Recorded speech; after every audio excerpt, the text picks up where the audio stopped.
Bonjour et bienvenue au Cybergéomètre démasqué. Je suis votre animateur Dominique Tremblay et dans cette capsule, nous allons voir la différence entre cacher un objet et l'effacer.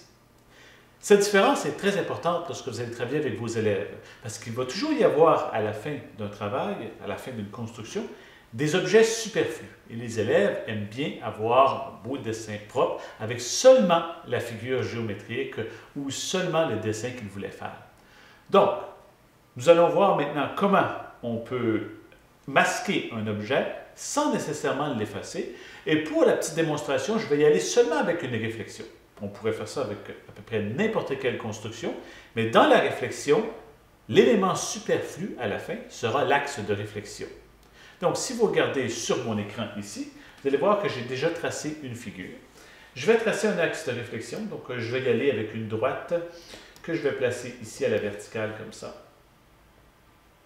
qui servira d'axe de réflexion. Maintenant, il faut indiquer au cybergéomètre qu'il s'agit d'axe de réflexion, donc on fait un double clic sur l'axe, on voit l'effet visuel.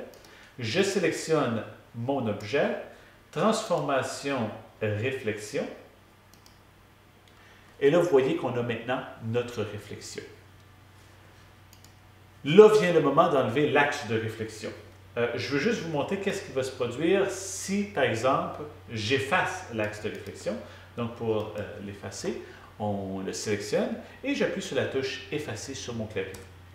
Vous voyez que lorsque j'efface l'axe de réflexion, l'image a aussi été effacée. Donc, on a perdu l'axe de réflexion et l'image.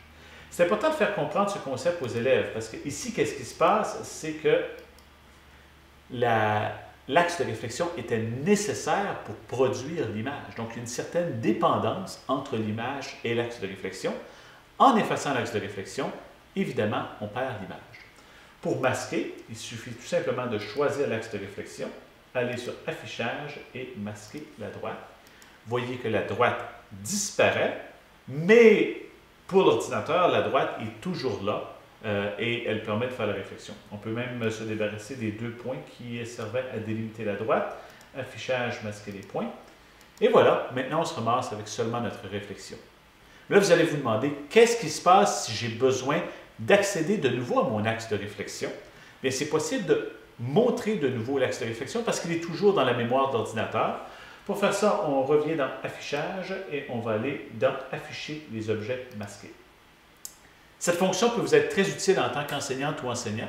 Lorsque les élèves vous remettent leur construction, si vous voulez aller voir qu'est-ce qu'ils ont utilisé pour construire les différentes formes qu'ils vont avoir faites, vous pouvez retourner dans « Montrer les objets masqués ».